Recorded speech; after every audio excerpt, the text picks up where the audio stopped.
There's no hostility, bro. It's basketball. Well, you were flicking some people off. I'd say that's some hostility. From what? What point? Are you guessing that that's hostility, or like hostility for me is like growing up? Well, we've never seen that from you this season, where you are running down the floor flicking people off. This is the first time you actually caught it because it's a big-time game. I respond in different ways. You know what I'm saying? I'm not trying to focus on that. If you want to ask me questions about the fans, go ask them. Go on the street and ask them questions, all right? But I'm asking from your perspective, from a basketball perspective, do you feel like the hostility that you get— It's not hostility, bro. Do you feel like the energy you get from fans in this building brings out the best from you? Embrace it. Embrace it. It's the dark side. Embrace it. Brace it, bro. That's Nets guard Kyrie Irving. He's been in the news all season for other things surrounding the COVID vaccination, but now they're in the playoffs. They're playing against the Celtics. He used to play for the Celtics, and he got into a lot of back and forth with the fans there because they're not very happy with what he did there and how he left. So of course, he's now responding because this is a pressure situation. It's time. Now, what was that about those middle fingers that they keep asking him about? Let's see what he did during that game. You're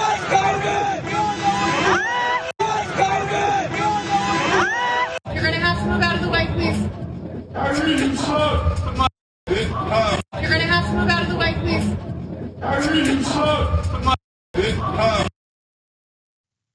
Call and response, cheering from the stands. Now, by the way, those folks, there was another angle I saw of his video where he put his hands behind his head and gave them the fingers. They were very excited. They're having fun. Now, that's just my first primary thought. But next, these questions continued coming from the reporters there in his post-game press conference, and they asked him further about this animosity and battle between him and the fans. This is what he had to say more. Look, I mean, I'm just where I'm from. You know, I'm used to all these antics and people being close nearby. You know, it's nothing new when I come into this building, what it's going to be like, but it's the same energy they have for me, and I'm going to have the same energy for them. And it's not every fan. I don't want to attack every fan, every Boston fan, but, you know, when people start yelling, bitch, and you and all this stuff, it's but so much you can take as a competitor. And, you know, we're the ones expected to be docile and be humble and take a humble approach. Nah, that's the playoffs. This is what it is. You know, I know what to expect in here, and it's the same energy I'm giving back to them. It is what it is. I'm not really focused on it. It's fun. This isn't my first time at TD Garden, so what you guys saw and what you guys think is as entertainment, or the fans think is entertainment, all is fair in competition. You know, so if somebody's gonna call me out of my name, I'm gonna look at them straight in the eye and see if they really about it. Most of the time, they're not. Most of the time, they're not, man. You know what? Everyone knows this. I say it every time we do anything that has anything to do with controversy surrounding professional athletes or collegiate athletes or most any of these type of athletes is, yeah, he's right. I think he can respond to fans. If fans can respond to him, if fans can call him out his name, if fans can say, hey, Kyrie, why can't he say, hey, Billy? Why not? What's that gonna do? They're actually excited to get that interaction. It's like trolls on the internet. If they go and try and holler at someone who's got 2 million followers and that person responds and says, hey, what's up now? The person goes, oh my God, he responded. They actually enjoy the interaction. So it's probably part of what they're paying for. Now, by the way, it's not what Kyrie wants to deal with. It's not what Kevin Durant wants to deal with. We've seen him get into it with fans as well, even this year. And his fines always come down when you give explicit fingers at the fans or call them certain glowing names, then you get fined for it.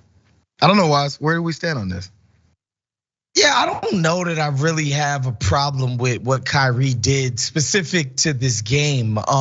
You know, throwing the birds, the double bird hit it behind his head. Like, I don't really have a problem with it. I just generally, and I think it's because I'm getting older and more washed, I just generally think that the players are held to a higher standard of professionalism and decorum than drunk Joe Sixpack at the game. I just think their job, unlike fans, is to sell this product and to put a good face on the product of the NBA and to leave an NBA that can be sold for the next generation of players that come up behind them. Now, I'm also of the mind that cats that get out of line in the stands should be kicked out. Like, if you really start talking about my mother and my kid who's disabled and all kinds of craziness, I should be able to point right at you, security, get that man the hell up out of here, and the team can, dole out whatever type of